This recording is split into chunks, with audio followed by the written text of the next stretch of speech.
Pada kesempatan ini saya mendapatkan pesan dari Dokter Intan dan timnya untuk menyampaikan tentang sebenarnya reminding sebetulnya. Saya yakin Bapak Ibu semua sudah sering mendapatkan materi tentang penata laksanaan gangguan jiwa di FKTP. Tetapi kalau saya pahami, waktu dulu juga saya di puskesmas rasanya betul seperti yang dibilang Dokter Intan tadi, nggak kurang pede untuk menggunakan obat-obatan psikotropik yang memang sudah di-drop ke puskesmas. Karena merasa bahwa obat-obatan itu adalah obat-obatan yang keras, yang memang aturan-aturan pakainya dan juga efek samping obatnya juga lumayan, sehingga ini apa-apa nggak ya kalau saya berikan obat ini kepada pasien? Benar nggak sih saya ngasih obat ini, nanti pasiennya gimana-gimana nggak ya, seperti itu. Sehingga itu yang biasanya menjadi ketakutan dari teman-teman mungkin di FKTP, bagaimana sih sebenarnya penata laksanaan gangguan jiwa, terutama ketika menggunakan obat-obatan. Oke, baik. Ya, di sini saya sebagai introduction sebenarnya ingin mengingatkan bahwa peran teman-teman di puskesmas itu adalah peran yang sangat penting di pelayanan kesehatan jiwa komunitas. Karena kalau saya lihat di sini, kalau dilihat dari piramidanya, di sini tingkat ketiga puskesmas itu adalah pelayanan kesehatan yang secara formal ya. Kalau di individu, masyarakat, segala macam panti itu kan bukan yang formal, tetapi yang tingkat pertama secara formal adalah puskesmas. Sehingga peran teman-teman di puskesmas, baik apakah dokter, perawat, bidan, dan semua tenaga kesehatan sangat penting, karena kalau kami, psikiater, itu adanya di RSJ, di tingkat tersier biasanya, atau di RSU. Sehingga kasus yang sampai ke kami itu hanya sebagian kecil. Tetapi sebenarnya kasus yang banyak tentang kasus gangguan jiwa ini adalah bertebaran di tempat teman-teman semuanya. Sehingga kami merasa sangat membutuhkan bantuan dari rekan-rekan sejawat semua yang ada di puskesmas. Memang betul sekali perlu reminding yang bisa membuat teman-teman bisa lebih percaya diri untuk menata laksana pasien-pasien dengan gangguan jiwa. Karena betul, saya berpikir kalau pasien gangguan jiwa itu kan bukan pasien yang mudah, biasanya pasien sulit. Apakah dari administratifnya, seperti tadi rujukan-rujukan segala macamnya, identitasnya jelas atau enggak, keluarganya ada atau enggak. Bahkan kadang tidak jarang ada keluarga yang menelantarkan pasiennya. Sehingga itu kan jadi kayak PR khusus buat petugas kesehatan untuk menata laksana pasien gangguan jiwa.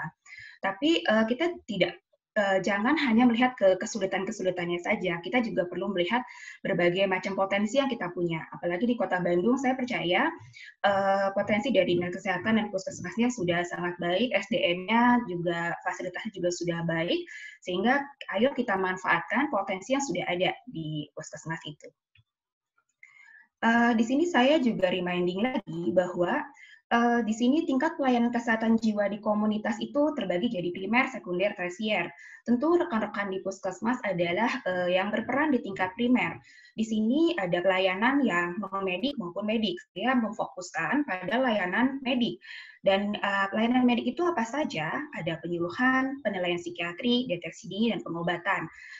Di sini yang bisa dilihat yang positif ini adalah yang bisa dilakukan oleh rekan-rekan di tingkat layanan primer, sedangkan yang namanya positif negatif itu tergantung dari sumber daya yang ada. Tapi saya yakin sekali kalau di Kota Bandung hampir semua puskesmasnya sudah ada sumber dayanya, baik itu tenaga kesehatannya maupun penunjangnya. Sehingga saya menilai bahwa ABCD dari pelayanan medik di fasilitas pelayanan primer itu bisa dilakukan. Dan yang kemarin mungkin sudah dibahas tentang penilaian psikiatrik deteksi dini, dan hari ini saya akan lebih menekankan kepada pengobatan, yaitu yang poin nomor D. Dan nanti saya akan membahas bahwa pengobatan itu di masalah kesehatan jiwa tidak hanya farmakologi, tapi juga non-farmakologinya perlu diperhatikan oleh rekan-rekan semuanya. Pada kesempatan ini saya membagi jadi 4 bagian besar sebetulnya. Jadi pertama kita konsepnya dulu, apa sih tata laksana gangguan jiwa di puskesmas itu seperti apa. Lalu kita akan masuk ke dalam penata laksanaan secara farmakologi. Di sini kita akan membahas obat-obatan apa saja yang bisa digunakan pada kasus gangguan jiwa. Tentu saya akan fokus pada obat-obatan yang tersedia di puskesmas. Lalu di sini juga ada tentang non-farmakologi, bagaimana pendekatan kepada pasien gangguan jiwa. Dan saya menekankannya pada kasus yang non-emergensi, karena nanti kasus emergensinya mungkin akan lebih banyak dibahas oleh rekan dari Klinik Nur Ilahi. Dan juga tata laksana kasus gangguan jiwa berat. Saya di sini memfokuskan pada indikator kinerja puskesmas, yaitu adalah pelayanan ODGJ berat. Harus diberikan pelayanan, ya kan dok? Jadi sehingga kita perlu fokus ya pada indikator kinerjanya, yaitu ODGJ berat. Dan di sini saya menyinggung tentang skizofrenia, terutama kasusnya.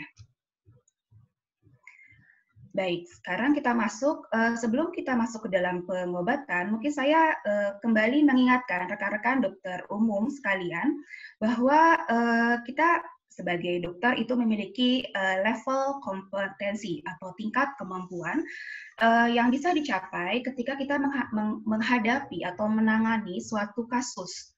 Di sini kita kembali pada SKDI yang masih digunakan saat ini adalah SKDI 2012, walaupun sekarang sudah ada rancangan yang baru lagi. Ada 4 level, yaitu 1, 2, 3, dan 4. Dan di sini kebetulan kasus ODGJ berat yang menjadi indikator kinerja puskesmas itu masuk ke dalam level kemampuan 3 atau baik A ataupun B. Nah, nanti kita lihat ada perbedaannya SKDI 2012 sama yang rancangan yang 2019. Seperti itu. Sehingga kalau misalnya dia tingkat kemampuan 3, dokter umum itu harus bisa mendiagnosis, melakukan penatalaksanaan awal, dan merujuk. Ingat, sebelum merujuk itu melakukan penatalaksanaan awal. Sehingga kita perlu tahu penatalaksanaan awal baik secara farmakologi maupun non-farmakologinya. Seperti apa? Seperti itu. Lalu kan 3 itu dibagi 2, jadi 3A dan 3B, yaitu level gawat darurat ataupun bukan gawat darurat.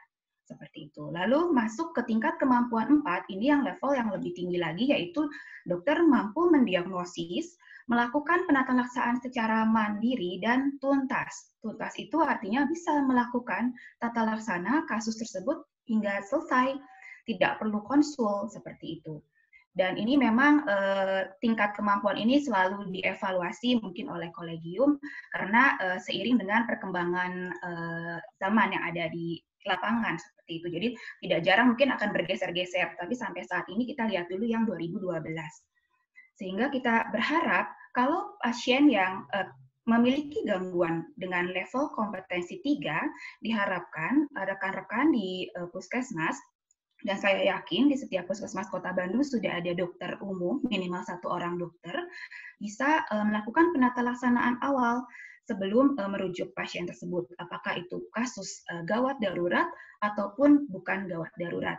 Di sini kita lihat kasus psikiatri, sebentar.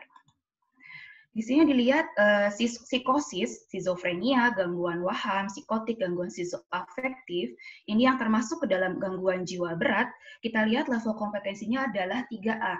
Sehingga ini pada saat kasus yang bukan gawat darurat, diharapkan rekan-rekan bisa menata laksana pasiennya. Sehingga tidak perlu takut kalau misalnya perlu memberikan obat kepada pasien gangguan skizofrenia misalnya. Karena tidak akan disalahkan karena ini adalah level kompetensi 3A. Walaupun akhirnya mungkin perlu dirujuk terlebih dahulu dan diharapkan kalau memang ada obatnya di puskesmas, dari rumah sakitnya bisa melakukan rujuk balik. Kecuali obatnya tidak ada di puskesmas, mungkin tidak akan dirujuk balik pasiennya. Seperti itu. Lalu kasus lainnya yang di sini adalah kalau SKDI 2012 itu adalah gangguan somatoform. Di sini 4A. Ini bahkan 4A ini sudah bisa menata laksana dengan tuntas. Seperti itu. Tapi ini mungkin tidak akan dibahas karena ini bukan termasuk dalam indikator kinerja puskesmas, sehingga saya akan fokus pada target-target kerja rekan-rekan di puskesmas saja dulu, karena saya yakin pekerjaan rekan-rekan sangat banyak dengan program-program yang lainnya, sehingga dengan diberikan satu indikator kinerja ODGJ berat itu diberikan pelayanan aja udah termasuk salah satu beban yang cukup lumayan berat menurut saya. sehingga kita fokus dulu pada ODGJ berat. Lalu ini ada lagi yang 4A, ini adalah insomnia, salah satu kelompok gangguan tidur seperti itu. Lalu di sini ada yang baru adalah Standar Nasional Pendidikan Profesi Dokter Indonesia. Di sini dikeluarkan oleh KKI atau Konsil Kedokteran Indonesia tahun 2019. Tetapi setahu saya ini masih digunakan untuk pendidikan. Untuk penata laksanaan di lapangan, saya masih ragu apakah sudah diaplikasikan atau tidak. Di sini sebenarnya lebih serem lagi karena bergeser. Justru gangguan psikotik akut sementara, skizofrenia tanpa penyulit, itu rekan-rekan dokter umum harus bisa menata laksana hingga tuntas, alias level kompetensinya 4. Sehingga tidak perlu ragu lagi, harus memiliki ilmu dan kepercayaan diri yang cukup tinggi untuk bisa menata laksana pasien-pasien dengan level kompetensi 4. Di sini bisa dilihat gangguan psikotik akut dan sementara, skizofrenia tanpa penyulit. Masuk di sini mungkin dia tidak ada penyakit penyerta lainnya, tidak ada efek samping obat. Itu harusnya bisa ditata laksana oleh dokter umum. Lalu kalau gangguan skizoafektif masih 3A level kompetensinya. Dan di sini semakin banyak lagi yang level kompetensinya 4. Ada skizofrenia dengan penyulit, EPS atau extrapyramidal syndrome. Di sini pasien-pasien yang memiliki efek samping obat antipsikotik EPS itu seharusnya bisa ditata laksana oleh rekan-rekan di puskesmas. Dan juga depresi ringan sedang, gangguan penyesuaian, gaduh gelisah non-organik yang terdiri dari psikosis, gangguan mood, cemas, reaksi stres akut, gangguan disosiatif, dan juga retardasi mental. Ini juga 4. Dan distonia akut serta parkinsonisme di sini adalah jenis efek samping obat dari antipsikotik, itu level kompetensinya 4. Sehingga mungkin ini perlu juga menjadi catatan buat Dr. Intan dan rekan-rekan bahwa ke depannya mungkin bebannya akan bertambah untuk masalah gangguan jiwa. Karena ternyata level kompetensinya ada banyak sekali yang di rekan-rekan di fasilitas layanan kesehatan primer. Oke, saya tadi menyampaikan itu sebenarnya tujuannya bukan menakut-nakuti, tapi justru tujuannya ingin membangkitkan kepercayaan diri dari rekan-rekan semua, bahwa rekan-rekan itu memiliki kompetensi loh, punya kompetensi untuk menata laksana gangguan jiwa di puskesmas. Sehingga tidak perlu takut, tapi tetap juga perlu waspada, hati-hati dalam penata laksanaan. Bagaimana? Yaitu dengan cara tetap update ilmunya, dan memang kalau misalnya ada kesulitan, nggak ada masalah, sekali bisa saja kita berkomunikasi untuk menentukan ini benar nggak sih pasiennya boleh diinjeksi diazepam atau misalnya haloperidol di puskesmas sebelum kita rujuk, itu sebenarnya tidak ada masalah. Lalu untuk tata laksana gangguan jiwa sendiri, secara teori kita membagi jadi 2 kelompok besar. Yang pertama adalah farmakologi dan yang kedua non-farmakologi. Farmakologi tentu di sini kita akan memasukkan obat-obatan kepada pasien. Secara garis besar dibagi menjadi 4, yaitu antipsikotik, antidepresan, anti cemas, dan mood stabilizer. Nanti kita akan bahas satu persatu jenis obat ini supaya rekan-rekan mungkin mengingat kembali atau buka-buka lagi di apoteknya, oh ada ya obat diazepam teh di ini saya, di apotek saya, seperti itu. Lalu non-farmakologi ini adalah pendekatan psikoterapi. Di sini saya tidak akan membahas tentang psikoterapi segala macam, di sini hanya akan memperkenalkan saja, tapi lebih kepada bagaimana cara berkomunikasi dengan efektif kepada pasien gangguan jiwa maupun keluarganya. Karena pasien gangguan jiwa ini seringkali mendapat stigma negatif. Tidak jarang dari kita, dari tenaga kesehatan. Kita lihat aja, aduh udah serem, ini gangguan jiwa nih, ntar mukul saya atau enggak, ntar marah sama saya atau enggak, saya nggak mau lama-lama ngomong sama pasien ini gitu kan, tampaknya sudah hostile. Nah, ini yang perlu kita tekankan, bagaimana berkomunikasi efektif, karena walaupun mereka autistik, misalnya mereka ada hawaham, ada halusinasi, mereka tetap manusia yang bisa merasakan kalau dia diabaikan oleh kita, kalau misalnya kita tidak peduli atau kita marahin pasiennya, dia bisa merasakan sama seperti kita. Enak nggak sih kalau kita ngomong ke dokter, terus dokternya ketus, cuma bilang ini lu gitu. Seperti itu kan rasanya nggak enak. Sama, itu pun dirasakan oleh pasien-pasien ODGJ, bahkan ODGJ berat sekalipun. Sehingga tetap walaupun pasien ODGJ berat, kita perlu memberikan pelayanan yang terbaik, berkomunikasi yang terbaik kepada pasien.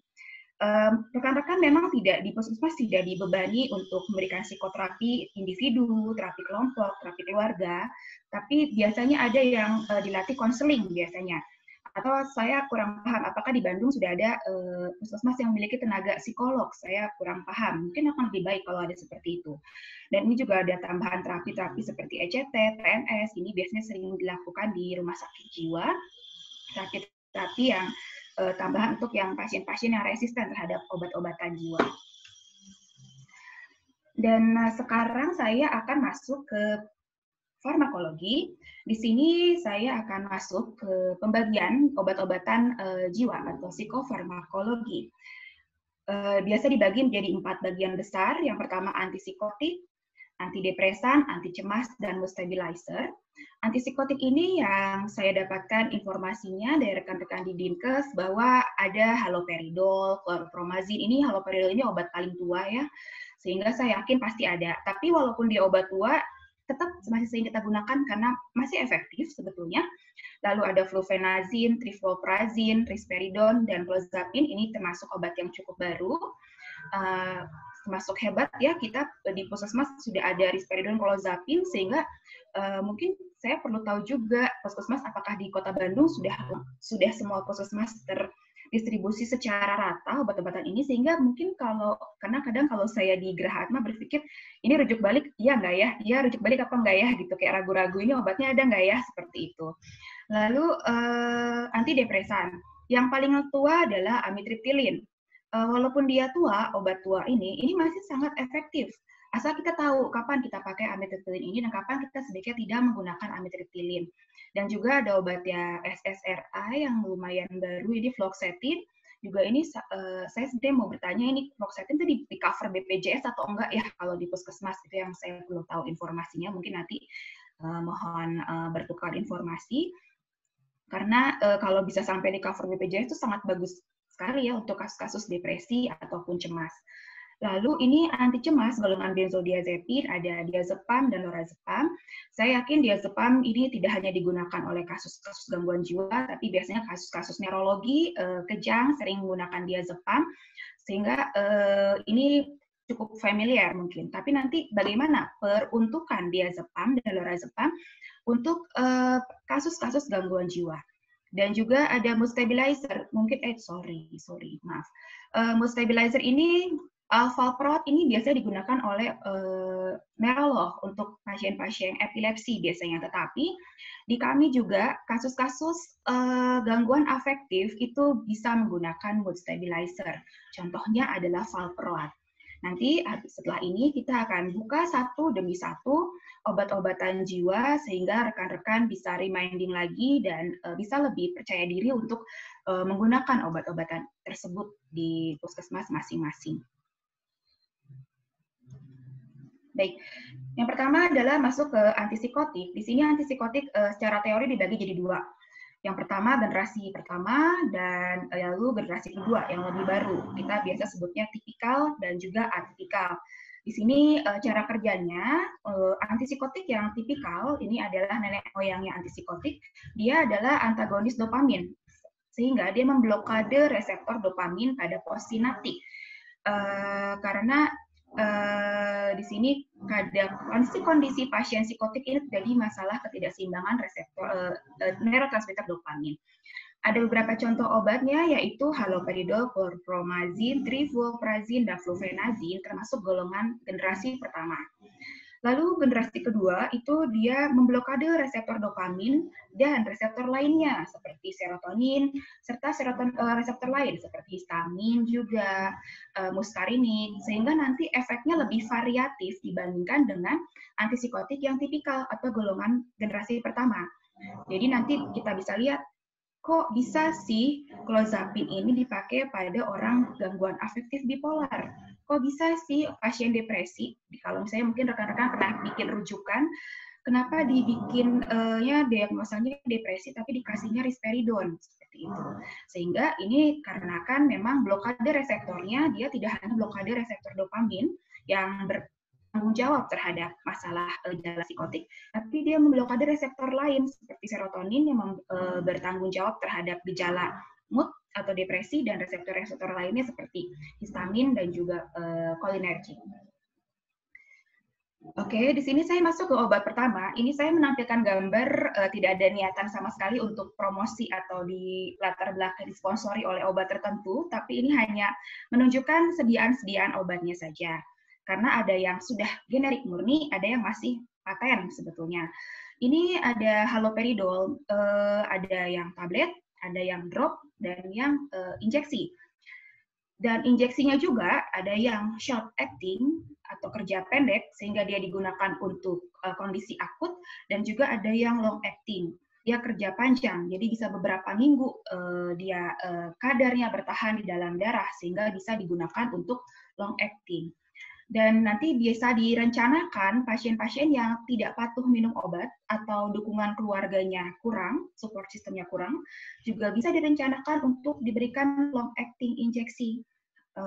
Ada dua pilihan kalau yang di cover BPJS setahu saya, nanti flufenazine dan haloperidol. Sehingga kenapa enggak kita manfaatkan gitu, supaya pasien itu, karena pasien gangguan jiwa ini menggunakan obat-obatan itu tidak hanya seminggu 2 minggu, bisa sampai tahunan. Nanti kita lihat schizofren tuh berapa tahun sih dia minum obat sebetulnya gitu. Kadang kita aja minum antibiotik yang harus habis dalam 1 minggu tuh rasanya udah bosen, enak banget minum obat. Bayangkan pasien gangguan jiwa ini harus minum obat nggak cuma 1, 2 atau 3 kapsul, dia harus minum dan setiap hari terus menerus selama bertahun-tahun. Sehingga tadi betul seperti disampaikan oleh Dr. Intan bahwa perlu sekali pengawas minum obat seperti itu, karena TB saja yang periode waktunya 6-9 bulan ya kalau tidak salah, itu perlu sekali pengawas PMO. Apalagi ini yang periode waktunya jauh lebih panjang dibandingkan obat TB. Dia minum obatnya bisa 2 tahun, minimal 2 tahun. Atau ada yang sampai seumur hidup, seperti itu. Ini ada dosis haloperidol, dia pada fase akut, kita bisa memberikan, di sini saya lupa, ini akutnya tidak hanya per oral, bisa juga injeksi. Nanti akan saya sampaikan pada tata laksana pasien skizofrenia, injeksi yang haloperidolnya sebanyak apa sih boleh diinjeksikan pada pasien. Pada fase rheumatan ini dosisnya, dan pada long acting, di sini bisa diberikan 12,5 sampai 25 mg IM. Kita biasanya berikannya gluteal, seperti itu. Indikasinya pada kasus apa saja boleh diberikan haloperidol, bisa schizofren, skizoafektif, gangguan afektif, misalnya seperti bipolar, gangguan waham, agitasi, demensia, delirium, gangguan psikotik yang diinduksi oleh zat, maksud di sini adalah nafsa atau narkoba, seperti itu. Tapi itu terlalu kompleks sebetulnya, kita fokus pada skizofrenia saja dulu. Dan gangguan skizoafektif yang agak mirip gejala dengan skizofrenia, seperti itu. Ini ada kontraindikasi tentu. Kalau kita memasukkan zat kimia ke dalam tubuh kita, kita harus mempelajari kontraindikasinya dan juga efek samping obatnya. Kayaknya agak serem ya lihat kontraindikasinya. Nggak boleh pada orang yang sudah ada riwayat alergi obat, nggak boleh. Jangan. Maksudnya alergi haloperidol ya, karena kita harus anamnesa dulu pada keluarga pasien. Pernah nggak dia ada riwayat hipersensitivitas? Lalu pada yang glaukoma, dia pernah ada depresi sumsum tulang, depresi pernafasan, gangguan fungsi hati berat, dan penyakit kardiovaskular. Ini perlu hati-hati, seperti itu. Karena nanti bisa mengakibatkan adanya prolonged Q2 interval. Dan efek sampingnya yang paling sering adalah reaksi ekstrapiramidal. Dia Parkinsonism, biasanya tremor badannya, jalannya kaku, rigid, seperti robot, wajahnya tuh seperti topeng. Terus bahkan kalau misalnya dia sangat sensitif itu bisa kejang. Tapi nggak usah takut, nggak semua pasien dikasih haloperidol seperti ini kok. Gitu. Kadang kita lihat efek sampingnya banyak banget. Ini aduh apa-apa nggak nih ya gitu, seperti itu. Ini maksudnya adalah untuk observasi kita pada pasien-pasien yang sudah diberikan haloperidol. Ini loh yang perlu kita cek gitu sebetulnya. Ada nggak riwayat setelah minum haloperidol, dia ada kaku nggak badannya? Dia ada tremor nggak? Ada nggak dia penglihatannya jadi agak buram, terus kayak misalnya dia jadi mulutnya jadi kering, atau misalnya kalau perempuan haidnya terganggu, seperti itu. Memang paling ideal adalah cek darahnya, karena di sini kita bisa tahu apakah dia mempengaruhi ke dalam darah itu sendiri, bisa berbagai macam gejalanya, anemi, leukopeni. Dan memang yang paling berbahaya efek sampingnya adalah neuroleptic malignant syndrome atau SNM. Ini bisa sampai penurunan kesadaran, dan ini memang harus dilaksanakan di ruang rawat intensif seperti itu. Sehingga walaupun ada efek samping yang kelihatannya agak menakutkan ini, nggak usah khawatir. Yang penting kita yakin bahwa ini pasien skizofrenia, indikasinya bisa mendapatkan haloperidol. Nah, efek samping ini kita lakukan follow up. Mungkin kita bisa tanya kepada keluarganya, gimana setelah dia minum obat, apakah dia jadi kaku badannya, apa jadi tremor, atau jadi hipersalivasi, seperti itu. Kalau nggak ada, ya nggak apa-apa, berarti alhamdulillah pasiennya bagus. Seperti itu. Setelah kita follow up gejala, kita pun follow up efek sampingnya. Berikutnya adalah klorpromazin. Ini klorpromazin obat yang cukup tua juga. Di sini tablet sediaannya adalah 100 mg. Injeksinya saya sudah jarang menemukan sebetulnya injeksi klorpromazin ini. Dan dosisnya itu 100 mg dan maksimal ya per oralnya. Lalu dia bisa maksimal sampai 400, tapi kita jarang sih memberikan sampai tinggi, biasanya paling 100. Karena di sini ada efek sampingnya adalah kepada kardiovaskular, juga kepada dia termasuk yang kurang baik kepada fungsi hati. Sehingga kalau pasiennya ada riwayat dia hepatitis atau SGOT-SGPT meningkat atau fungsi ginjal meningkat, kita kalau bisa cari obat yang lain sih kalau saya menyarankan, karena dia paling tinggi, salah satu yang paling tinggi efeknya terhadap gangguan fungsi hati. Seperti itu. Tapi kalau misalnya kita yakin sudah melakukan pemeriksaan fisik, sudah anamnesa, sudah pemeriksaan penunjang, nggak ada ini kontraindikasi ini, ya kenapa enggak gitu seperti itu. Karena tidak ada masalah sebetulnya. Yang berikutnya adalah flufenazin. Di sini memang merek dagangnya Sixonat. Di sini hanya ada di Indonesia ini kita sekarang hanya punya injeksi long acting. Dulu pernah ada tablet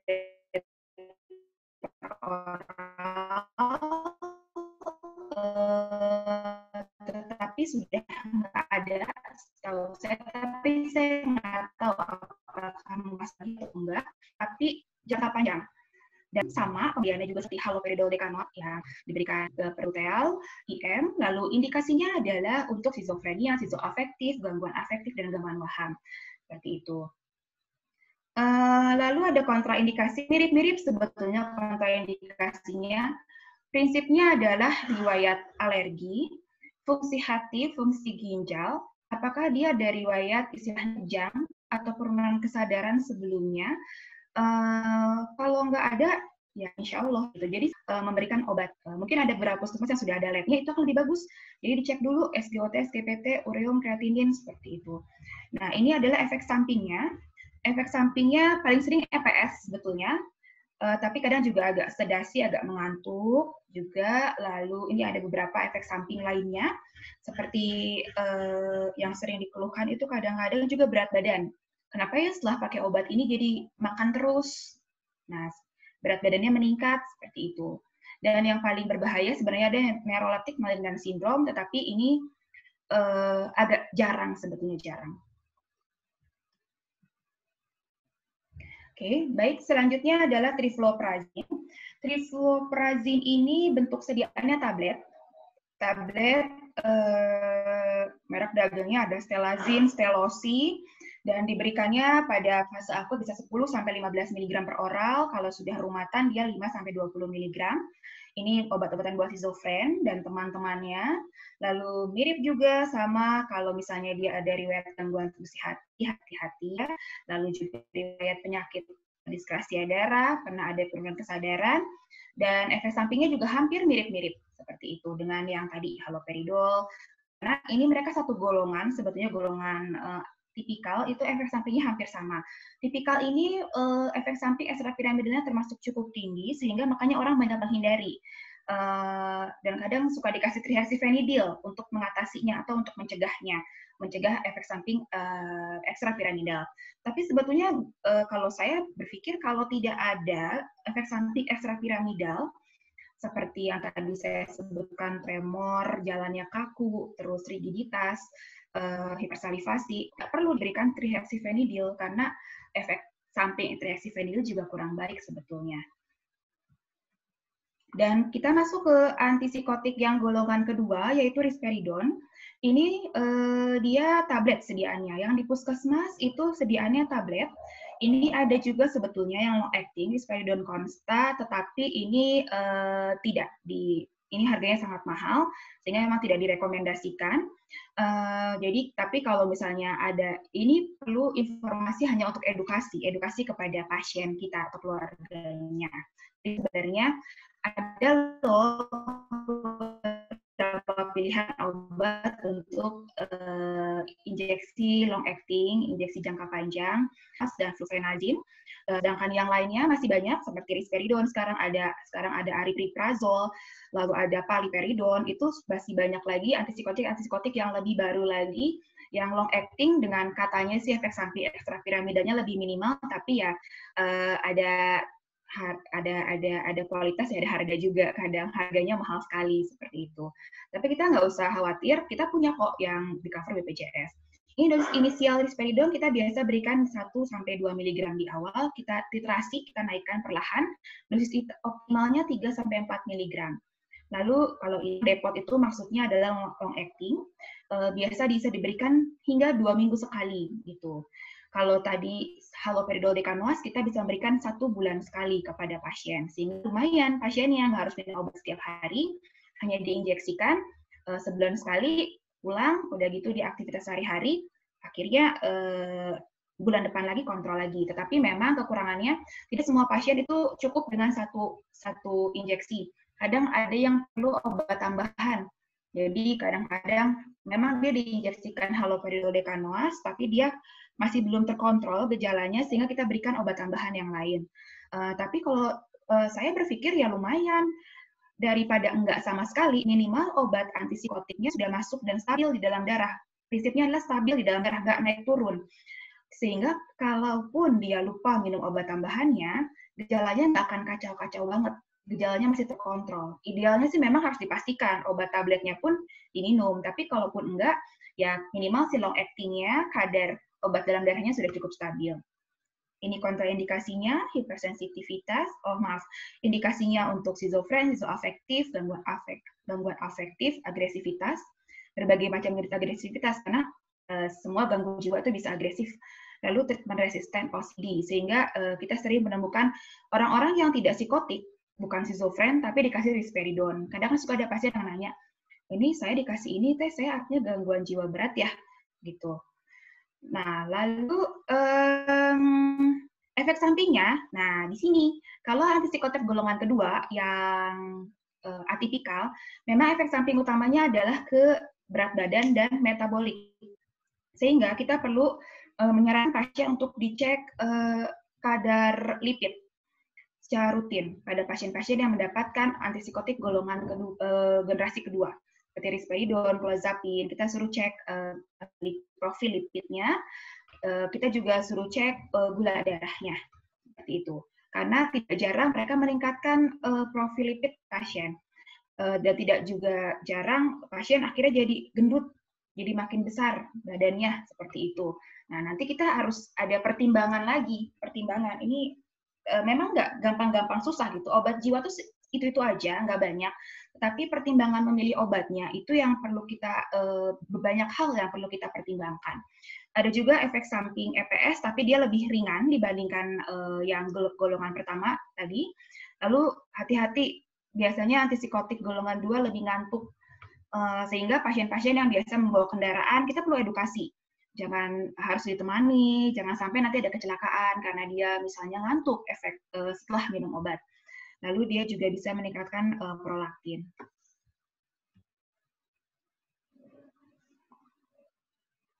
Ini yang berikutnya adalah clozapine. Sediaan tabletnya 25 mg dan 100 mg. Mungkin yang di puskesmas ada yang 25 mg. Dosis awalnya adalah 25 mg per hari dan kita bisa titrasi perlahan sampai 300 mg. Tapi kalau sudah tinggi di atas 100 mg, kita biasanya bagi 2 dosis. Kalau masih 25 mg, kita bisa berikan single 1 kali sehari. Biasanya kita berikan malam karena clozapine ini ngantuk sekali. dan pasien bisa tidur berjam-jam, sehingga harus hati-hati. Keluarga pasien perlu diedukasi jangan sampai ada risiko jatuh di rumah gara-gara minum psikotropik. Karena semua pasien, nggak cuma Clozapine, semua pasien yang minum psikotropik itu perlu dicek risiko jatuhnya. Kalau di rumah sakit kita pasti akan ada peningkatan risiko jatuh. Tapi kalau di rumah itu kita edukasi kepada keluarga pasien. Jangan sampai pasien jatuh di WC gara-gara habis minum Clozapine, misalnya, kan nggak lucu kan seperti itu. Nah, lalu indikasinya schizofren, skizoafektif, gangguan afektif, dan ini cukup bagus untuk gangguan afektif. Sebenarnya kalau saya bilang Clozapine ini keren sekali obatnya untuk psikotik, tapi ada hal yang membuat para psikiater jarang menggunakan Clozapine itu karena efek samping agranulositosisnya. Efek samping agranulositosis ini yang berbahaya karena ini bisa, makanya harus dicek juga, hitung jenis leukositnya, karena nanti bisa mengakibatkan dia akan bisa rentan terhadap infeksi seperti itu. Jadi kontraindikasinya kalau pasien-pasien ini sebelumnya sudah white blood count-nya kurang dari 3.500 per milimeter kubik itu, baiknya kita jangan berikan Clozapine. Lagi-lagi, kita perlu pemeriksaan penunjang atau laboratorium belum memberikan obat-obatan seperti ini. Seperti itu. Mungkin nanti saya juga minta masukan dari Dr. Intan, bagaimana kondisi di lapangan di puskesmas, apakah semua sudah ada lab atau gimana. Terutama mungkin untuk pasien yang pertama kali diberikan obat. Kalau yang sudah tinggal melanjutkan rujuk balik mungkin akan lebih pede untuk menuliskan resepnya, tapi yang akan lebih deg-degan itu kalau misalnya tiba-tiba ada keluarga bilang pasiennya ini adalah dipasung sudah berapa lama, terus ini mau dibawa ke rumah sakit agak susah atau keluarga tidak kooperatif, ya udah di puskesmas dulu dikasih obat. Nah, tapi dokternya bingung, aduh kalau kasih ini nanti bagaimana, kasih itu nanti bagaimana gitu. Nah, itu mungkin juga kami perlu tahu fasilitas yang ada di puskesmas seperti apa. Nanti mungkin kita bisa bahas saat diskusi. Dan ini pasiennya mengantuk, sehingga harus hati-hati sekali, bisa sampai hipotensi, jadi tentu tetap sebagai dokter, sebagai tenaga kesehatan, kita perlu periksa tanda vital, TNRS. Seperti itu, seperti misalnya kita mau injeksi diazepam atau haloperidol di puskesmas gitu kan. Sebelum injeksi, kita harus TNRS dulu, tanda vital dulu, nggak boleh langsung injeksi aja. Atau kadang ada yang dapat memo dari rumah sakit, mohon diinjeksikan haloperidol dekanoas supaya pasiennya ke puskesmas terdekat gitu kan. Walaupun sudah dapat memo, oke, saya pede nih karena udah dapat memo, injeksinya 1 ampul aja langsung gitu kan katanya, obatnya pun udah dikasih. Tetap kita harus TNRS mau gimana pun juga gitu. Kalau misalnya pasiennya tesnya terlalu rendah, 90/60, kita tunggu dulu, Pak, udah makan atau belum? Semalam tidur atau enggak? Gitu kan. Seperti itu. Karena takutnya nanti habis diinjeksi dia pusing, kelayangan, pingsan. Seperti itu. Itu tetap harus dilakukan. Prosedural pemeriksaan fisik, anamnesa itu perlu. Lalu ada perubahan EKG, mual, muntah, peningkatan berat badan, ya tentu antipsikotik golongan kedua ini rentan peningkatan berat badan, bisa menurunkan ambang kejang, agranulositosis, dan ini yang paling berbahaya adalah agranulositosis, sehingga notes utama kalau kita memberikan pasien Clozapine adalah kita perlu melakukan pemeriksaan darah hematologi lengkap rutin seperti itu. Atau lebih baik 3-6 bulan sekali hematologi lengkapnya. Karena kita melihat WBC-nya, lalu diff count-nya, kita lihat diff count-nya seperti apa. Berikutnya kita masuk ke golongan antidepresan. Di sini ada amitriptilin dan juga fluoxetine. Amitriptilin ini obat yang sering digunakan juga oleh neurolog sebetulnya, karena biasa digunakan untuk orang sakit kepala. Karena dosis 12,5 itu biasanya dosis untuk nyeri yang lumayan kronik juga bisa, sehingga sering digunakan. Dan ini banyak di puskesmas, tapi juga untuk kasus psikiatri, ini bagus untuk depresi, gangguan cemas, gangguan panik, OCD. Dosis inisialnya biasanya kalau saya sih nggak langsung 50, biasanya 25 dulu. Ini kan dari textbook barat ya. Kadang kita kalau baca textbook barat harus mempertimbangkan berat badan, karena mereka lebih besar badannya dibanding kita. Kita amannya tablet 25 mg dulu, kita bisa titrasi naik 25 mg per hari untuk naiknya. Bisa setiap 2 atau 3 hari lah sampai seminggu dinaikkan perlahan. Bisa sampai 100 sampai 150. Saya biasanya tidak berani sampai setinggi ini, tapi di 100 sampai ini pun udah agak deg-degan sebetulnya. Kita harus yakinkan dulu pasien tidak memiliki riwayat sakit jantung. Karena amitriptyline ini kurang baik pada pasien-pasien yang memiliki penyakit jantung. Apapun jenisnya itu, seperti itu. Dan efeknya adalah biasanya ngantuk, sedasi, kadang juga ada mulut kering, perubahan EKG, dan juga dia sering peningkatan nafsu makan. Jadi pasiennya mengeluh, dok, saya jadi makan terus, seperti itu. Sebenarnya sih kalau kita lihat BMI-nya masih batas normal, terus masuknya kadar lipidnya masih normal, nggak apa-apa, nggak masalah gitu. Kita berikan edukasi aja kepada pasien supaya melakukan pola hidup sehat, seperti mungkin makanan yang dimakannya lebih kepada yang lebih sehat, dan juga aktivitas fisik, seperti itu. Dan antidepresan yang kedua adalah fluoxetine. Di sini sedianya adalah kapsul 10 dan 20 mg. Biasanya dosis inisial diberikan di 10 dulu, kita naikkan, bisa sampai 60 mg. Semakin tinggi dosis ini biasanya semakin baik untuk kasus OCD. Gangguan depresi biasanya di 20 mg sudah tertangani. Tapi tergantung pasiennya. Kalau yang sudah resisten, kita mungkin perlu naikkan dosisnya lebih tinggi lagi, seperti itu. Dan ada beberapa indikasi lain, yaitu selain depresi, gangguan cemas, OCD, gangguan panik, PTSD, gangguan cemas sosial, bulimia. Sehingga ini untuk kasus-kasus non-psikotik sebetulnya sangat baik. Dan dia juga relatif aman untuk pasien yang memiliki gangguan jantung. Sehingga kalau misalnya pasiennya ada penyakit jantung, kita akan memilih fluoxetine dibandingkan amitriptyline. Seperti itu. Dan efek sampingnya adalah dia bisa ansietas, di awal pemberian, jadi bingung kan, kok ini obat ansietas tapi efek sampingnya ansietas gimana sih gitu kan, gak jelas. Nah, jadi biasanya saat awal memberikan fluoxetine itu ada efek dulu, dia karena reseptornya baru berikatan, ada efek ansietas dulu di seminggu sampai 2 minggu awal. Itu perlu kita edukasi kepada pasien. Karena nanti pasiennya jadi ngeluh, dok saya minum obat ini makin gak nyaman, makin gak tenang, bukannya saya makin tenang. Nah, itu yang perlu kita tahu, bahwa dia gak tenang itu bukan karena kita gagal memberikan pengobatan, tetapi memang efek obatnya. Bahwa dia ada di awal, sekitar 1 mingguan awal itu akan, makanya kita kasih dosisnya kecil, inisial, karena nanti akan ada efek ansietas dulu. Nah, baru sekitar 2 minggu, setelah 2 minggu ke sana, baru mulai terasa efek terapeutik terhadap gejala cemasnya atau gejala depresinya. Sehingga tidak jarang kadang para psikiater memberikan fluoxetine itu tidak single drug, tapi ditemani oleh anti-ansietas atau benzodiazepin. Itu maksudnya adalah untuk mengatasi gejala cemas yang diefekkan dari efek fluoxetine di awal atau SSRI di awal. Sehingga pasiennya cukup nyaman.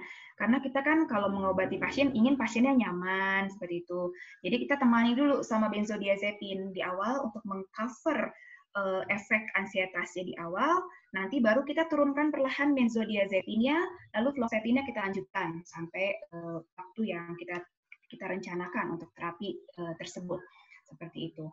Ini ada beberapa efek samping, itu yang kadang sering dikeluhkan disfungsi seksual. Iya, ada beberapa pasien yang mengeluhkan, aduh dok, setelah saya minum obat, kayaknya saya jadi agak ada terganggu hubungan seksualnya.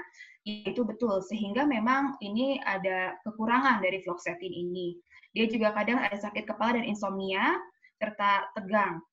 Sehingga untuk mencegah insomnia, kita biasa berikan fluoxetine ini di pagi hari. Jarang kita berikan di malam hari, karena dikhawatirkan kalau nanti kita kasih di malam hari, pasiennya gelisah, tidur gitu. Nah, itu beberapa pertimbangannya. Dan kalau misalnya pasien mengeluh disfungsi seksual misalnya, kalau itu masih tidak terlalu mengganggu ke dalam aktivitas seksual atau pernikahannya, ya kita berikan edukasi aja. Tapi kalau memang sudah sangat terganggu, ya mungkin perlu dikonsultasikan, karena mungkin perlu ganti obat kepada obat-obatan yang lebih kecil efek samping disfungsi seksualnya.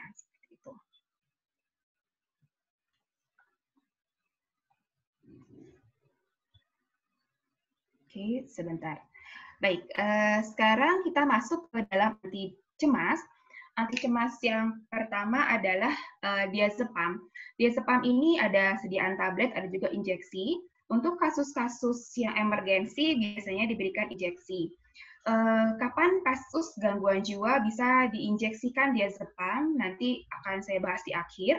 Di sini pasien yang misalnya ngamuk, kalau misalnya ngamuk, itu nggak apa-apa, bisa kok kita injeksi diazepam, karena kan gini, iya sih, nanti kan di rumah sakit jiwa atau di rumah sakit yang ada psikiaternya akan dikasih lagi obat. Tapi kan kita perlu waktu untuk bawa pasien dari puskesmas sampai ke rumah sakit yang tadi kata Dokter Intan alurnya muter-muter, belum ditolak-tolak gitu kan, nggak cuma sejam 2 jam, bisa setengah hari gitu. Terus pasiennya gelisah, gimana dong cara bawanya?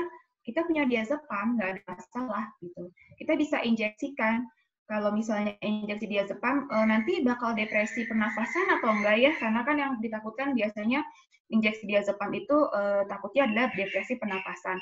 Kalau di kasus-kasus gangguan jiwa, kita berikannya intramuskular. Kita tidak pernah memberikan IV atau intravena, sehingga kita nggak perlu khawatir. Tapi tentu kita kadang kalau ngamuk susah ya buat tensi ya, agak susah juga gitu kan. Tentu kita harus restrain dulu pasiennya. Kalau sempat tensi ya tensi. Tapi kalaupun enggak, nanti akan ada dosis yang aman untuk pasien agitasi seperti apa. Jadi nggak usah khawatir, tapi karena kalau untuk peroral pada saat pasien agitasi, pasien ngamuk kan agak susah ya, boro-boro disuruh minum obat, kita akan berpikirnya injeksi aja pasiennya. Boleh kok kalau di puskesmasnya punya diazepam, tapi dengan catatan nanti di surat rujukan ditulis, sudah diinjeksikan diazepam berapa miligram pada jam berapa, sehingga nanti rumah sakit yang menerimanya udah tahu, kok pasiennya tenang sih gini-gini doang dirujuk, kan suka ada yang nanya, kenapa sih pasien tenang aja dirujuk ke UGD gitu kan. Nah, ya iya tenang, karena udah diinjeksi diazepam gitu kan. Jam berapa, supaya nanti penata laksanaan di rumah sakit yang menjadi rujukannya itu tahu kalau dia jam misalnya 2 jam baru jam diinjeksi diazepam, ya kita nggak akan injeksi lagi seperti itu. Jadi harus dituliskan kapan dan berapa banyak diinjeksikannya obat tersebut atau obat apapun yang sudah dimasukkan pada saat akan dirujuk harus dituliskan supaya kita yang menerima pasien pun bisa tahu bagaimana pelaksanaan pasien sebelumnya. Dosisnya 2-10 mg per hari, kasus indikasinya sangat beragam, sebenarnya diazepam ini sangat beragam, dari insomnia, gangguan cemas, kok saya salah nulis, sorry, gangguan cemas baur depresi, bukan baru depresi, gangguan cemas baur depresi ini, lalu gangguan afektif bipolar, akatisia, dan Parkinson. Untuk beberapa gangguan ini memang diazepam hanya diberikan sementara untuk mengatasi masalah gangguan tidurnya. Karena pada pasien gangguan jiwa, hampir 80-90% pasien gangguan jiwa itu ada masalah dengan tidur. Sehingga kita perlu bantu pasien dengan memberikan benzodiazepin. Salah satunya adalah diazepam supaya pasien bisa tidur. Kontraindikasinya adalah pasien bumil, menyusui. Lalu ada riwayat alergi, riwayat depresi pernafasan, dan juga glaukoma. Dan efek sampingnya adalah tentu dia pasti ngantuk dan pusing serta melayang, sehingga harus dipertimbangkan risiko jatuh pada pasien tersebut. Lalu temannya diazepam, lorazepam. Di sini kita di Indonesia cuma punya tablet, tidak punya injeksi. Mungkin yang ada di puskesmas adalah 0,5 mg. Ini juga cukup efektif untuk membantu pasien-pasien yang sudah masih bisa minum obat per oral, yang mengalami gangguan tidur. Jadi kadang di sini memang tidak dituliskan untuk schizofren, tapi kadang kita memberikan pasien schizofrenia yang walaupun sudah diberikan antipsikotik tapi masih sulit tidur, boleh kita berikan lorazepam, tidak apa-apa. Seperti itu. Tapi ingat, yang namanya benzodiazepin akan lebih bijaksana kalau kita hanya memberikannya sekitar 2-4 minggu. Karena ada efek adiksi atau ketergantungannya. Seperti itu. Sehingga ketika dia sudah mulai bisa tidur, kita mulai tapering off obat tersebut. Kontraindikasinya adalah adanya hipersensitivitas, riwayat depresi pernafasan, glaukoma, apne, dan juga ada efek sampingnya melayang, pusing, dan letargi. Dan di sini yang terakhir dari obat-obatan adalah valproat. Di sini biasanya merek dagangnya adalah Depakote yang bisa kita pakai. Saya belum tahu apakah di puskesmas punya Depakote. Kalau punya Depakote itu bagus banget. Karena ini akan membantu pasien bipolar atau skizoafektif biasanya. Sediaannya yang ada itu ada yang 250, ada juga yang extended release, jadi lepas lambat, jadi sehingga bisa diberikan 1 kali sehari, yaitu 250 dan 500 mg. Seperti itu. Oke, dan ini, aduh ya Allah, sepertinya saya ngantuk nih bikin slide. Ini salah, dosisnya salah banget. Nggak boleh seperti ini saya. Ini salah dosis, nanti mohon dikoreksi ya, nanti saya sampaikan lagi. Sebenarnya dosisnya adalah sekitar 250 sampai 750 untuk masa gangguan afektif bipolar. Kontraindikasinya, karena dia teratogenik, tidak boleh diberikan pada ibu hamil. Jadi begitu ada ibu hamil, kita nggak boleh kasih ini, terutama trimester awal. Lalu gangguan fungsi hati, SGOT, SGPT meningkat sebaiknya jangan, dan pada anak-anak yang masih kecil. Dan efek samping yang sering dikeluhkan adalah mual, serta rambut rontok. Biasanya pasien mengeluhnya, kenapa ya dok rambut saya jadi agak rontok, seperti itu. Kita tanya, minum obat apa? Dia, kalau dia lagi minum valproat, itu mungkin efek samping dari valproat itu. Baik, kalau tadi rekan-rekan sudah berkenalan atau mungkin reminding lagi tentang obat-obatan, saya akan sedikit menyentuh tentang penata laksanaan non-farmakologis. Di sini saya tidak akan men-sharing tentang psikoterapi atau konseling, karena itu butuh waktu dan skill yang cukup khusus. Di sini saya hanya akan menyampaikan satu hal kecil, yaitu keterampilan komunikasi efektif, terutama ketika menghadapi pasien-pasien gangguan jiwa. Di sini kita perlu menciptakan lingkungan yang kondusif untuk memfasilitasi komunikasi. Kadang pasien-pasien itu nggak mau cerita sama kita karena dia nggak nyaman. Mungkin dia ruangan periksanya berdekatan dengan ruang periksa yang lain, sehingga kalau dia ngomong kedengaran sama dokter yang sebelahnya, seperti itu. Lalu juga kita perlu melibatkan pasien dan keluarganya, sehingga kita berikan kesempatan baik kepada pasien maupun keluarganya untuk berbicara kepada kita. Memang betul, ketika menghadapi pasien gangguan jiwa, kita butuh waktu lebih dibandingkan ketika menghadapi pasien yang lainnya. Jadi ya saya paham di puskesmas waktunya sangat sempit, tetapi kalau memang ada, ya saya berharap bisa meluangkan waktu sedikit lebih, karena kadang pasien dan keluarga harus dipisah ngobrolnya. Jadi ada yang nggak keluar, kalau misalnya ibunya sama pasien bareng-bareng, diam aja pasiennya. Begitu dia disuruh keluar, baru ngomong pasiennya. Sehingga itu kan butuh waktu lebih gitu. Idealnya sih 20-30 menit, tapi kebayang kalau di puskesmas satu pasien 30 menit, kayaknya tutupnya jam 12 malam kali ya. Nah, tapi kan nggak setiap hari ada pasien gangguan jiwa, sehingga kalau begitu ada pasien gangguan jiwa, kalau ada dokter yang atau rekan tenaga medis lain yang mau meluangkan waktunya, ya mangga, saya sangat berterima kasih. Lalu juga mendengarkan dengan aktif dan empati. Nanti kita lihat seperti apa sih mendengarkan dengan aktif dan empati ini. Mendengarkan itu saya misalnya sambil Zoom, kebiasaan buruk saya selama pandemi adalah ikut webinar sambil Zoom, saya sambil ngerjain yang lain.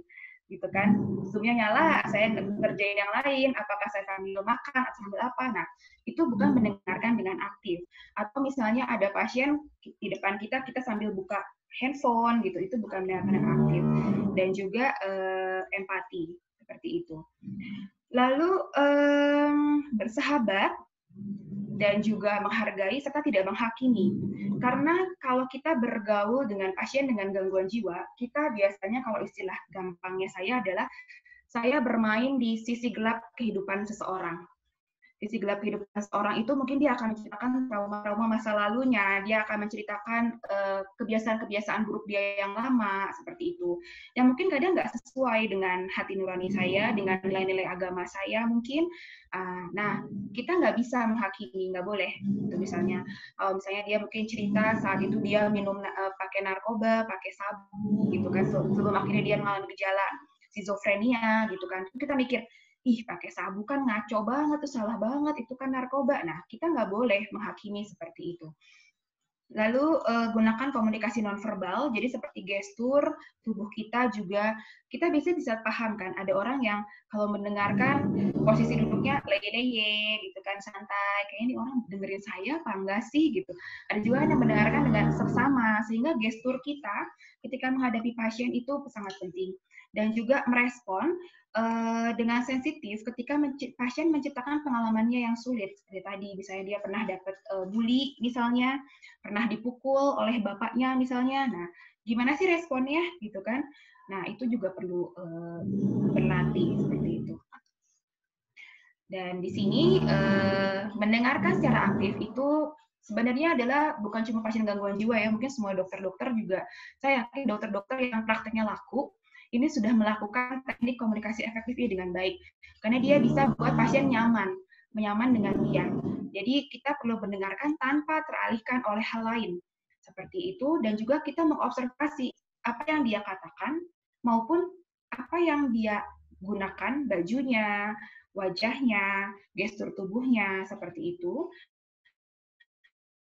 Dan kita tidak terburu-buru. Nah ini kuncinya juga, karena kita jangan sampai yang, aduh ada pasien berikutnya nih saya harus buru-buru. Nah itu juga memang agak sulit ya kalau untuk pasien gangguan jiwa terutama.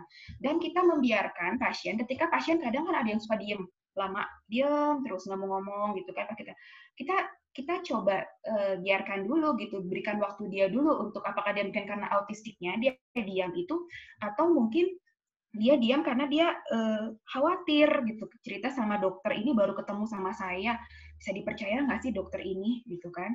Nah kita izinkan pasien, berikan waktu kepada pasien untuk bisa cukup nyaman, cukup percaya cerita kepada dokternya. Oke, berikutnya ini empati. Di sini empati adalah istilahnya bisa meraba rasakan, bisa mengenali pasien ini lagi sedih. Terus kalau saya ada pasien lagi sedih, saya mesti gimana nih ngeresponnya? Bukan saya ikutan sedih. Kalau simpati kan saya ikutan sedih, ikutan nangis. Tapi kalau empati enggak. Jadi saya tahu pasien ini lagi sedih karena misalnya ditinggal oleh suaminya, atau misalnya tadi contoh kasusnya adalah suaminya kehilangan pekerjaan. Terus gimana saya meresponnya, baik secara verbal, apa yang saya ucapkan, sama secara gestur kita. Ini contohnya adalah kalau misalnya pasien bilang, suami saya kehilangan kerjaan lagi, saya nggak tahu harus gimana lagi dok, gitu. Nah, responnya gimana? Gitu. Kadang ada bilang, oh gitu ya Bu, kan kita ada seperti itu. Atau gimana sih responnya? Seninya adalah kita, seni salah satu modal kami, memang harus bisa berkata-kata merespon pasien. Tapi itu bukan cuma milik kami, psikiater, saya yakin rekan-rekan pun pasti bisa. Itu seperti responnya, salah satu cara responnya ini, hal tersebut pasti berat ya buat ibu. Bisakah ibu menceritakan bagaimana perasaan ibu gitu, sehingga dia kita pengen menggali sebenarnya kesedihannya itu mengganggu dia atau setiap hari kah atau gimana. Nah, tapi gimana caranya supaya pasien ini cukup nyaman kepada kita dan percaya kepada kita dari pemilihan kata-kata seperti itu. Baik, itu adalah tambahan sedikit tentang penelaksanaan farmakologi, dan sekarang kita masuk ke tata laksana gangguan jiwa berat. Nah, di sini ya, pesan sponsornya adalah indikator kinerja di puskesmas adalah persentase ODGJ berat yang mendapatkan layanan. Apa sih, siapa sih ODGJ berat ini? Nah, yaitu penderita skizofren dan psikotik akut. Dan di puskesmas harus bisa apa? Jelas, bisa deteksi dini, pemeriksaan kesehatan jiwa, pengobatan dasar, dan melakukan rujukan, serta memberikan edukasi kepatuhan minum obat. Kemarin rekan-rekan sudah, saya yakin insya Allah bisa untuk melakukan deteksi dini, pemeriksaan kesehatan jiwa yang secara dasar, sehingga yakin, oke, pasien ini skizofrenia. Terus kalau udah pasien skizofrenia, mau diapain nih sama saya? Mau langsung saya rujuk aja nih ke RSJ, ke RSHS, atau gimana nih, gitu kan. Nah, ini yang perlu kita lihat. Sebenarnya kalau dilihat dari SKDI, boleh teman-teman dokter di puskesmas boleh sekali memberikan obat-obatan sebelum pasien merujuk pasien ke fasilitas yang lebih tinggi. Dan juga tentu edukasi. Peran edukasi itu kayak gampang, kayak sepele, tapi sangat penting.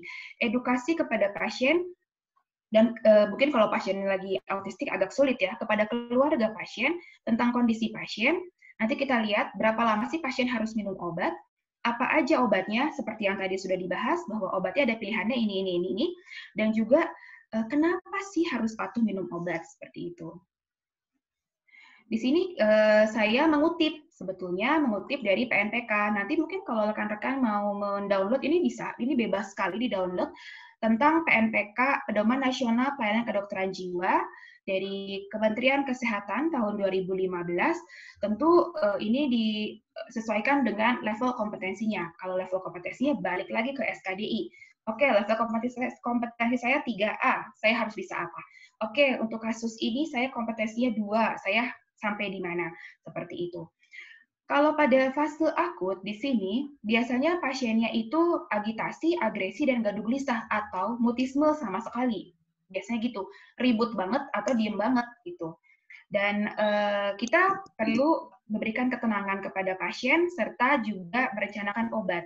Ini obat injeksi yang bisa diberikan lalu bisa diikat pasiennya. Mungkin nanti rekan dari Klinik Nur Ilahi akan menjelaskan bagaimana asuhan untuk melakukan penenangan kepada pasien-pasien agitasi. Dan saya lebih menekankan kepada obat-obatannya. Yang rekan-rekan punya di puskesmas adalah haloperidol dan diazepam. Bisa diberikan. Jadi haloperidol dosisnya 5 mg per injeksi intramuskular dapat diulang setiap setengah jam. Jadi kalau misalnya jam 10 diinjeksikan 5 mg. Jam 11 pasiennya masih gaduh gelisah, boleh diinjeksikan lagi 5 mg intramuskular. Tapi kita harus tulis, dokumentasikan sudah berapa miligram pasien ini mendapatkan injeksi haloperidol dan dosis maksimumnya 20 mg per hari. Lalu diazepam itu 10 mg per injeksi. Saya lebih menyarankan intramuskular, karena kalau intravena ini ada risiko depresi SSP. Dan juga dosis maksimumnya adalah 30 mg per hari. Seperti itu. Sehingga obat-obatan ini ada di tangan teman-teman, jadi bisa diberikan. Kalau olanzapin, aripiprazol nggak ada, jadi saya juga nggak akan ngomongin hal ini gitu. Yang saya bahas adalah haloperidol dan diazepam. Lalu pada fase yang sudah tenang atau stabilisasi, obat-obatan itu bisa dipertahankan sekitar 8 sampai 10 minggu sebelum masuk ke tahap rumatan. Seperti itu. Dan juga bisa mulai direncanakan untuk memberikan antipsikotik jangka panjang atau long acting injectable yang bisa diberikan setiap 2 sampai 4 minggu tergantung antipsikotiknya. Kalau flufenazine, dekanoas itu sekitar 2 atau 3 minggu sekali. Kalau haloperidol, dekanoas itu sekitar 4 minggu sekali. Seperti itu. Dan juga tentu kita harus psikoedukasi kepada keluarga pasien. Dan fase rumatan, ini kalau pasien udah stabil, udah tenang, nah ini yang akan saya sampaikan. Kalau pasiennya baru pertama kali sakit, pasien itu diberikan terapi sampai 2 tahun. Jadi terapinya nggak sebentar loh, nggak cuma seminggu, 2 minggu, 2 tahun. Tapi kalau pasien itu sudah bolak-balik, udah 10 kali masuk RSJ, dirawat, kambuh-kambuhan, atau GLC mungkin, yang kita nggak tahu dari kapan nih beliau ini sakit gitu kan.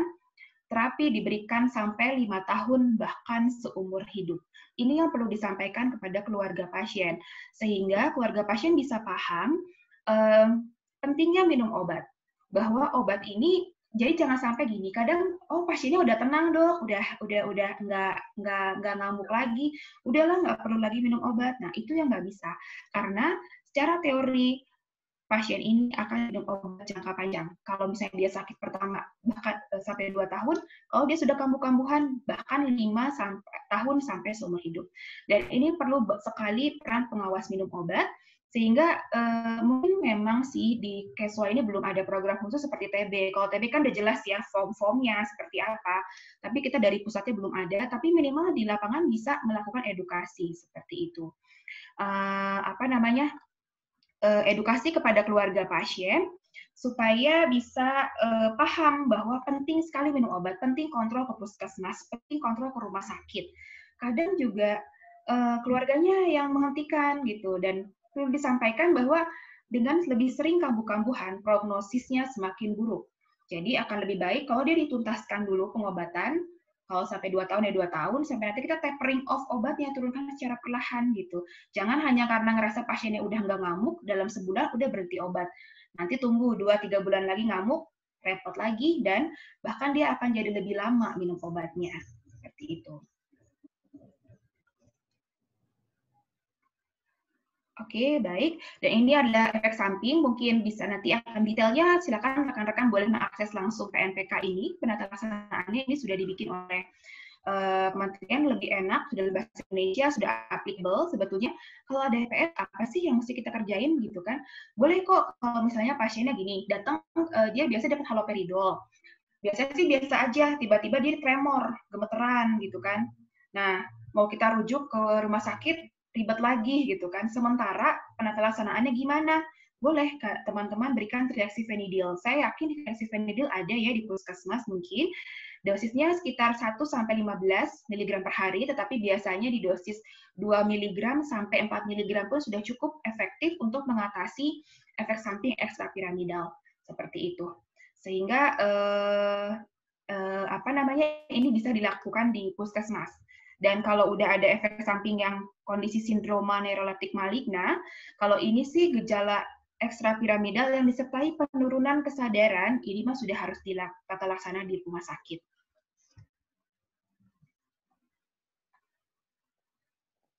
Baik, mungkin demikian presentasi dari saya. Mohon maaf saya over waktunya lebih.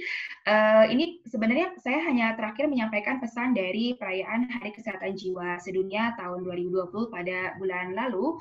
Di sini tema tahun ini adalah Mental Health for All, Greater Investment, Greater Access, dan juga Everyone, Everywhere. Jadi di sini kesehatan mental ini tidak akan pernah bisa berhasil dijaga kalau hanya kami dari psikiater yang bekerja, karena kami jujur nggak sanggup. Jadi harus butuh bantuan dari semua orang, bukan hanya dokter atau petugas kesehatan saja, tapi semuanya, masyarakat juga.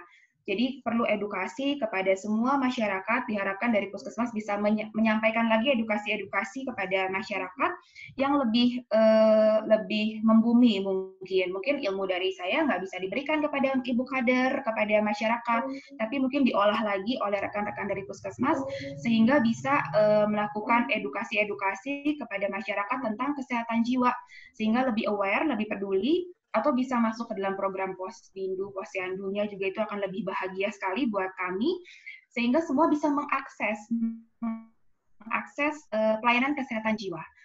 Seperti itu. Baik, ini adalah referensinya. Mungkin nanti slide-nya sih saya berikan kepada rekan-rekan di Dinkes. Dan mungkin ada yang harus saya perbaiki dulu. Maaf ya, tadi dosisnya ada yang salah, harus saya perbaiki dulu. Dan terima kasih atas perhatiannya. Wassalamualaikum warahmatullahi wabarakatuh.